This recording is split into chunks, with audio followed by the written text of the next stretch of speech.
Ladies and gentlemen, you are tuned into another episode of the Paul Leslie Hour. And now your host, Paul Leslie. Hey, it's me. How is everybody doing out there? Good to be with you. I'm going to start this show with a question. How are you treating yourself? On this episode of the Paul Leslie Hour, I'm joined by Beth Leonard Rucker. She is the founder of Just Be You, a nonprofit with a mission to help our young people. You're invited to visit justbeyou.org. The organization's aim is to build teens' confidence through self-compassion and self-love. Beth, I'm glad you're here. Thank you so much for joining us. Hi, Paul. I'm excited to be here. Thank you for having me. It's a pleasure. Thank you. So how are things going? Things are going well. I think the key word of 2020 is pivot. Everybody's pivoting and trying to figure out the new. And we're definitely doing that in this household too. And, you just have to make the best of it, I suppose. Absolutely. Make the best of things. I think most stories are best from the beginning. Where are you from? Where do you call home port? And what would we hear or see on any given day in your house when you were growing up? Well, I grew up in New Jersey, down at the Jersey Shore in a little town called Toms River. And I had a great childhood. I mean, if you can believe it, I am the youngest of 8. So my parents had 8 kids in 10 years. So we are all very close in age. And so it was a very lively house. Lots of energy, lots of friends over, always music playing.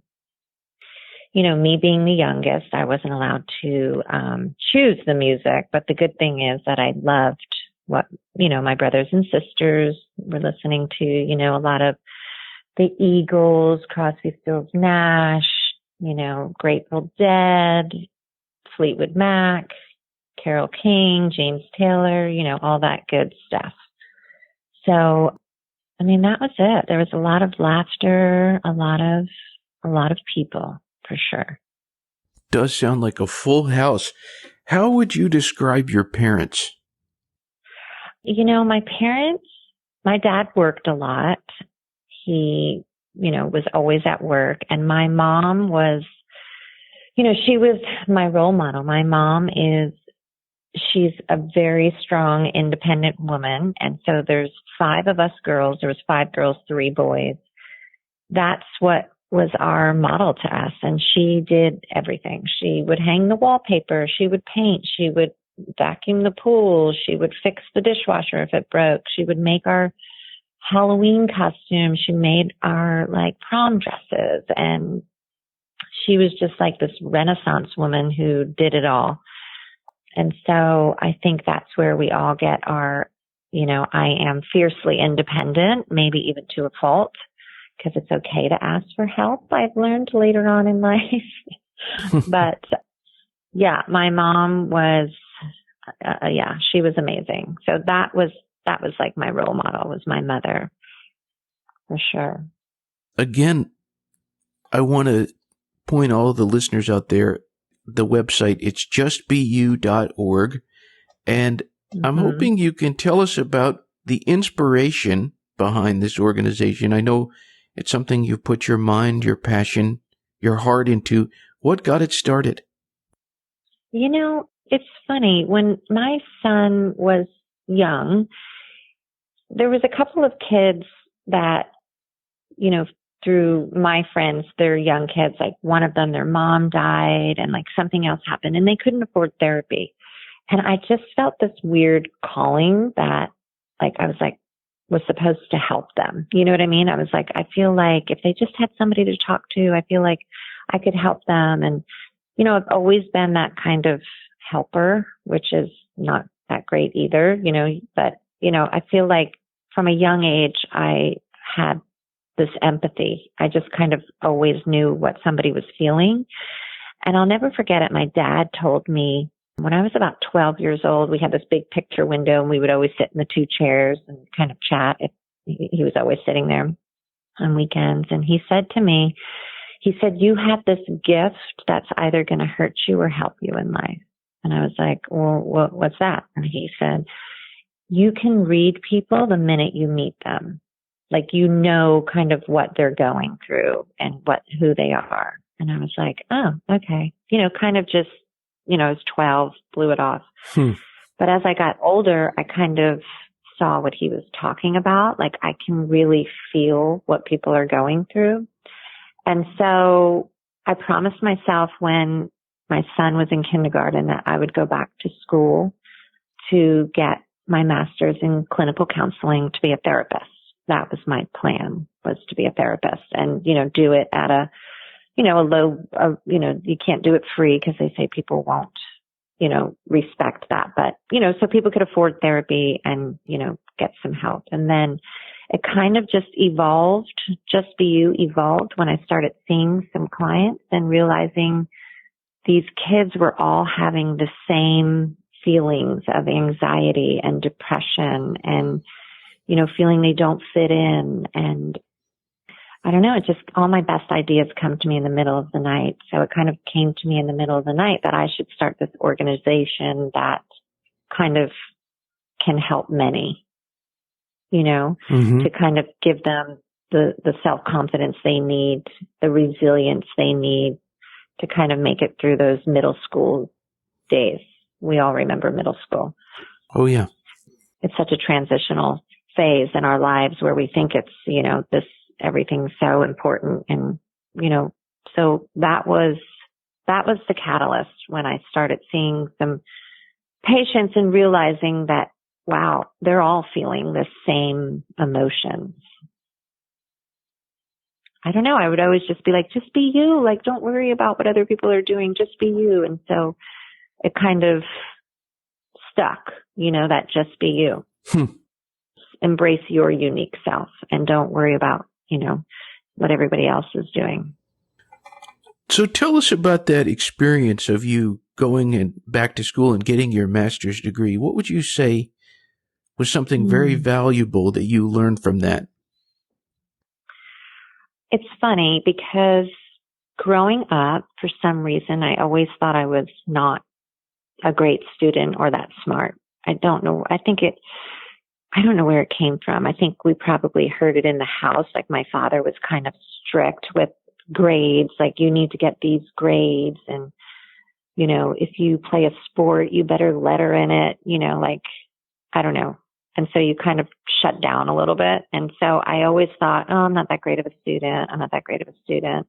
You know, I went all through college and everything, kind of telling myself I wasn't that great of a student. And I think at an older age, choosing back to go to college, I mean, I was like 40, I don't know how long I've been graduated now, but I was like 45-ish going back to college. And all these kids were, you know, in their 20s. And I realized I have to stop telling that story to myself that I am a good student. And, you know, it was a learning experience for me to kind of get out of my fear and just do it. Like, just be like, no, you don't, you know, live in fear, die in fear. You have to push yourself. And I did. And it was probably one of the hardest things I did was get this degree. Wow. It's so important to watch the stories that we tell ourselves. Yes, it is. It really is. Our mind is very powerful. Something that almost everybody has witnessed these days is the anonymity of the internet. And I don't say this in any kind of preachy way. I mean, I've been guilty of this too, where I see something somebody wrote online and I think, oh my gosh, how could you say that? And then I realize after I write it, like, wow, the way I made my point was really, it was just not the kindest way of doing that. Right. And sometimes it's easy to forget, hey, that's a person on the other side of the screen. There's people. Yeah. It's true. I mean, the internet, the Twitter, all of, these kind of platforms that people use, you can be brave when nobody knows who you are. You can just put something out that, isn't nice, isn't kind, because nobody knows who you are. And I mean, that's the worst part about the internet is that, there's so much hate out there sometimes. And you're like, gosh, that's a human behind it. Like, randomly enough, I watched Taylor Swift's documentary, and, she went through, I mean, people just destroyed her and just said all these mean things. And it's just like you said, like, we don't get to see the human behind the suffering of what your words just did. We just think, oh, we're just saying it. It doesn't matter. But she actually humanized it when you watch this documentary, and you're like, wow, like, your words hurt. You have to be careful with what you're saying because, there's feelings, there's people, there's children, there's lots of emotion that goes, and, a lot of times people only pick up the negative. Like, somebody can say 10 great things, and, a lot of times our ego and our brain goes to only the negative. And so that's what you're picking up, and that's what you focus on. And then, you go down this whole rabbit hole of, not feeling so great about yourself, all because of somebody else's words who wasn't even brave enough to say who they are or whatever. I mean, so you have to put it all into perspective. That's the biggest thing, to say, okay. I don't know if you ever saw, I think it's Jimmy Kimmel who did, he does those mean tweets. Oh, yeah. And then he went in to see, like, it was a skit he did to say, who's sending this tweet? And goes down into a basement. It's some guy, like, with cheese doodles all over his hands and, just sitting in his basement. And so you kind of have to put it into perspective and say, okay, I can't let the words of these people affect me. Well, I know that there's somebody out there listening who they have witnessed this same thing. They have been picked on by somebody online or maybe in person. What do you think someone should do when they feel that they're being targeted for something they believe or for who they are? Well, I mean, bullying is so hard, right? Because it all depends on the person. So usually the person doing the bullying is lacking love, lacking attention, lacking some confidence in themselves. So in order to make themselves feel better, they're going to put others down. And so, if the person being bullied is strong enough, then, every family and household should actually have these conversations with their kids to say, they're bullying you because they see you have what they don't. And so I've seen a few things where you can, so if you're being bullied and you actually give that person love and say, look at them through the eyes of love and kind of understanding. And so say you were bullying me, I'd be like, hey, I really like your shoes. And then the bully's like, wait, what? How did we get here? Like, I'm supposed to be angry and picking on you, and now you're sending me love. And it deflects it. It's weird. It really does. And then, like, they have nothing else to say. But I mean, if you obviously feel safe and you don't feel harmed, and this is in person and you can try to handle it yourself, I always try to just say, send that person love, come from a place of love and understanding that this person is hurting. Bullies are usually hurting inside.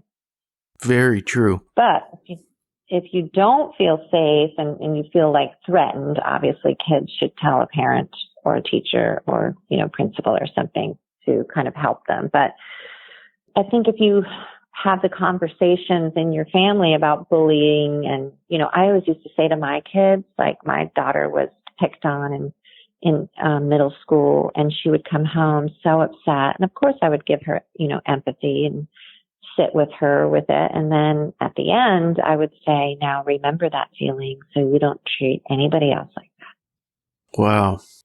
So if we can teach our kids that, about bullies and why they bully, and, just a little understanding, and that it's not about you, and that they're actually probably jealous of you because they know you have what they don't, which is usually love or a loving family or, understanding family or something. Then I guess there's also all of the things that sometimes we think somebody else has. And in social media, there's just, you can make so many comparisons. You can look at somebody on Instagram and you swear that they go on vacation every week, by the way, what they post. Right. So it seems like people, they present an idealized version of themselves on Facebook, on Instagram. Right. Which, it's interesting. I have such a love-hate relationship with Instagram and all of that kind of stuff. But I was having a conversation with a friend, and, everybody's putting up their highlight reels. And so even us as adults, we look at things and we can be like, oh man, just like you said, they seem like they're on vacation every other week. But what we have to kind of, everything's perspective. And so if you can have this perspective of Instagram is basically somebody's photo album, right? And so back in the day, we would make photo albums. And when we printed up the pictures, if there was a bad one or a blurry one or whatever, we wouldn't put it in the photo album. We'd be like, oh man, this didn't come out right.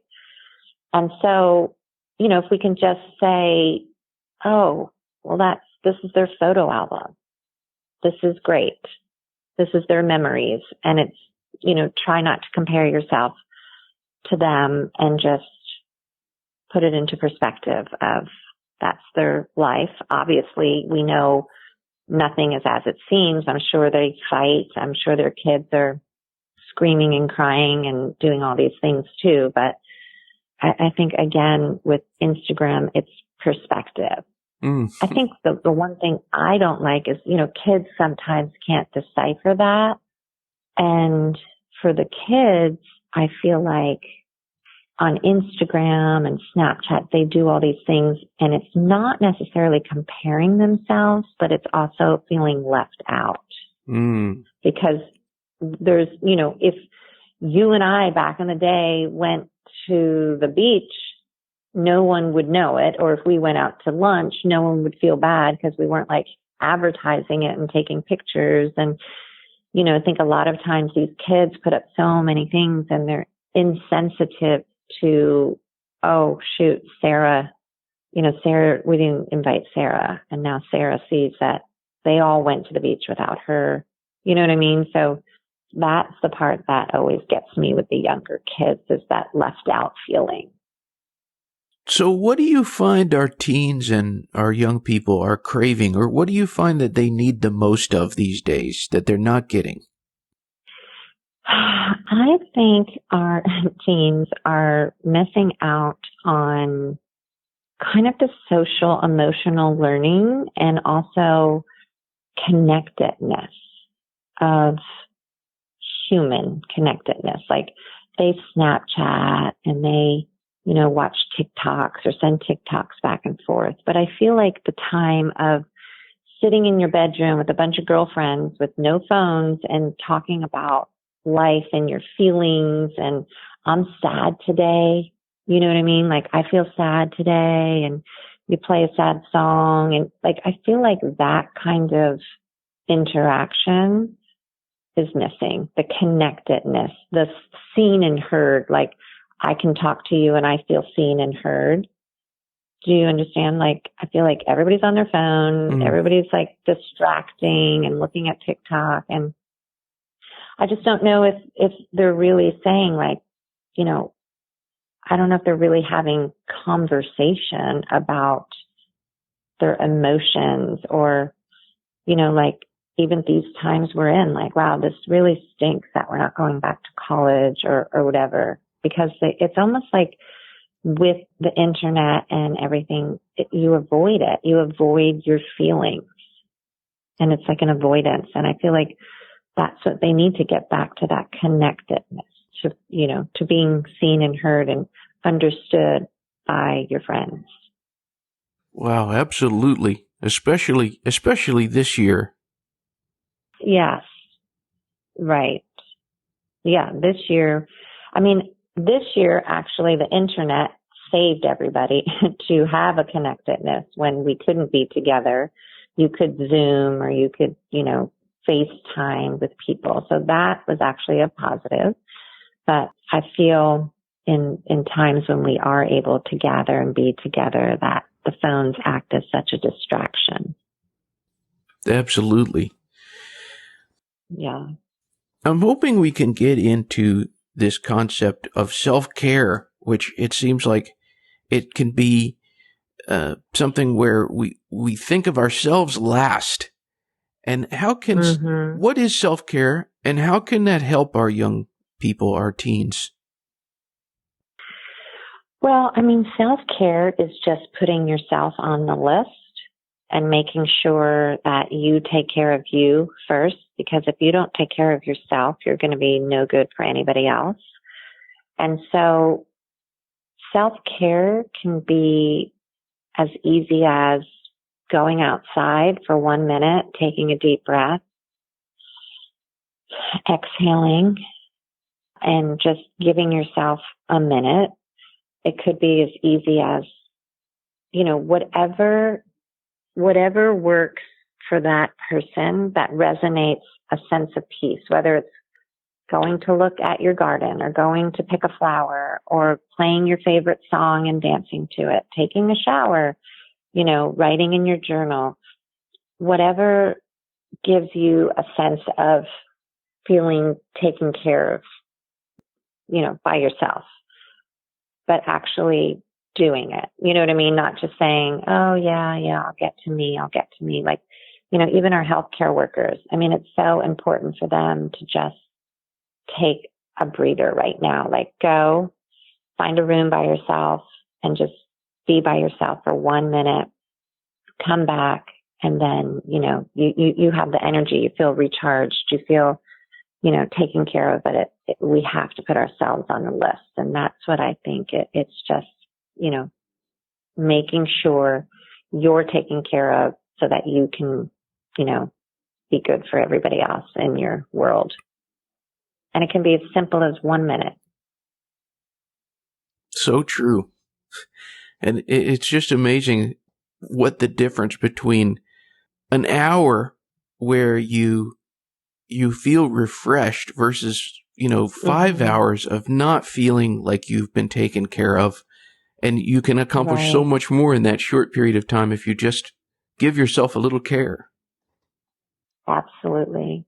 Anything, even make a tea, meditate for 1 minute, look at something beautiful. Just go look at the sky for a second and just take a big inhale and exhale. Just giving yourself a moment of refresh and taking care of yourself. Obviously, if you have more time, you do whatever works for you. A bubble bath, a glass of wine, whatever. A bike ride, a walk. What is a book that you would say has affected your life?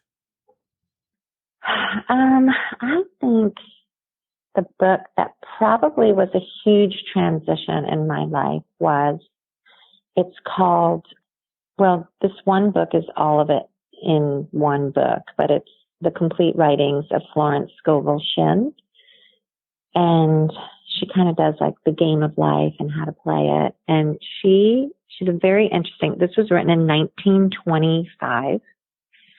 And she was a young artist who, after she divorced her husband, kind of gave up art because he was an artist too. And she got into writing and she got into kind of metaphysics. And basically, it's all about how our word is our wand. Like, watch your thoughts, watch your words, kind of like what The Secret is today, or the law of attraction or whatever. But this woman wrote this in 1925, I believe. And it's just kind of eye-opening to me and very transitional to understand that we are all just energies, and what we, give out to the universe is what we're going to get back. How interesting. And tell us the title again one more time. So she has a few books, but this is The Complete Writings of Florence Scovel Shinn. Florence Scovel Shinn.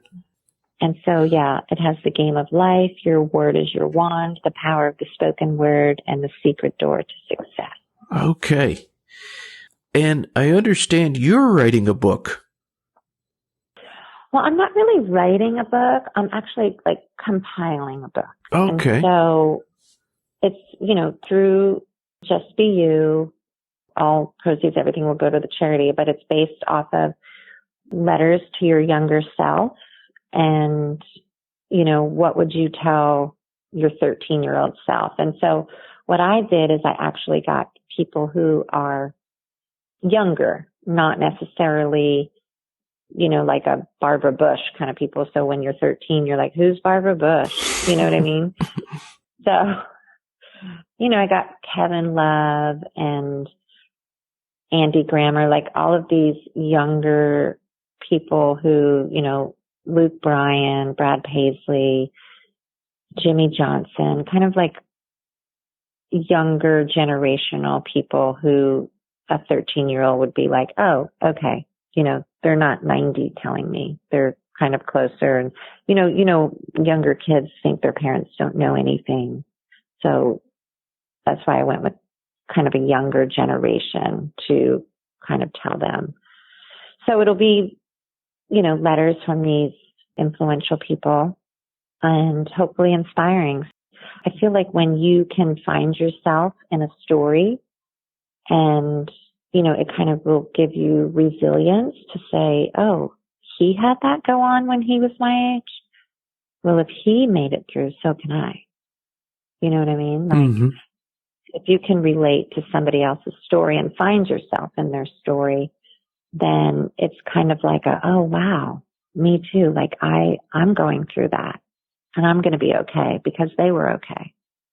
And it made them who they are. That's my goal, is to see that, not only did this happen to me, but it made me who I am today.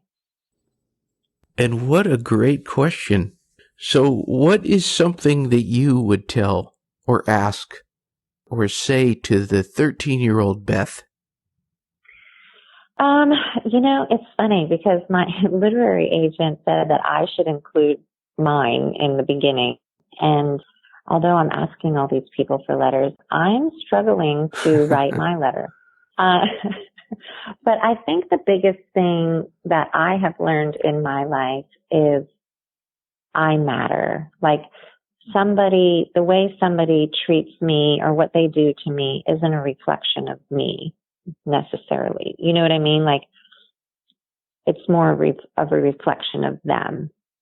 And so I think the biggest thing that I would say to somebody is, don't base your worth on somebody else's actions. Very good.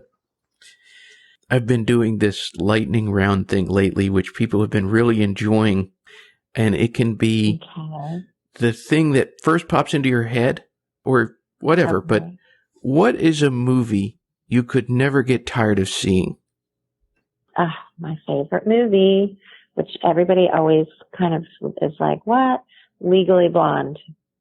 I love that movie because it starts out that people think it's like, a woman trying to chase a man, but it turns out to be more, it's like, yay, go women. And I don't know, have you ever seen it? Oh, yeah, absolutely. Yeah, love that movie. And what is one of the most overlooked places in South Carolina? Overlooked. I don't know overlooked, but I think one of the magical places is Botany Bay. It's out by Edisto, and it's like this bird sanctuary, and it's on the beach, and there's all these like down trees and amazing shells. It's really magical. What is something people may be surprised to know about you? I don't know. I'm a really good juggler. I definitely wouldn't have thought. I can juggle. You can juggle. Interesting. I can juggle. And I taught my son how to juggle. Yes, we could join the circus. Is it true that you're a painter? I do paint. I do. I think, I do it for fun, but I really enjoy it. And it's a good self-care for me. I go and I paint, and it takes me away. What kind of things do you paint? I just do abstract, just kind of moving the brush around. Whatever comes out. It's always different. What is the best thing about being Beth Rucker? The best thing about being Beth Rucker, I don't know. I guess being a mom to my babies, that's the best thing, who aren't really babies anymore, but I would say that. Well, since you're a painter, I always like to give the guest the microphone at the end. So it's like the end of the show. It's a blank canvas. You can put whatever you want on it. What would you say to anyone who is tuned in? Anyone who's tuned in right now, I would say, especially in these times, I think the most important thing is self-care, check in on our loved ones, because I think that a lot of people are hiding from their emotions of the pressure that we're all under right now. And, check in on your loved ones, see how they're doing, and self-care. Make sure you're taking care of yourself right now. So my last question, so much of this show has been about getting to know yourself and being aware of yourself and your needs. Who is Beth Leonard Rucker? How would you define yourself? I think I kind of see myself as, I don't know, I think I have a kind heart. I love connecting people with other people. I think I'm a good friend. And I think I'm pretty simple. I like the simple things in life. It doesn't take much to make me happy. I love the sunrise, the sunset, the beach, and the beauty that we're living in. Well spoken. Yeah, I'm pretty simple. Well, again, I want to invite everybody to check out justbeyou.org. Yes. It's exciting. It's exciting stuff that we have coming up for the fall, too. Going to do a documentary and just try to get the word out in other ways to spread the love, to spread the understanding, and it's all good moving forward. Well, Beth, thank you very, very much for being with us. Thank you. Thank you for having me. I'm so excited. I'm in such beautiful company. I love it. Well, it's an honor to talk to you. Well, thank you. And I hope you have a beautiful rest of your day and weekend. And you too. Have a wonderful one. Thank you. Thank you for listening to the Paul Leslie Hour. Hosted, written, and produced by Paul Leslie. Intro theme song, Alexander's Ragtime Band, written by Irving Berlin, performed by Dan Barrett. Outro scatting G Things, improvised, performed, and produced by John Goodwin. Until next time. Goodbye.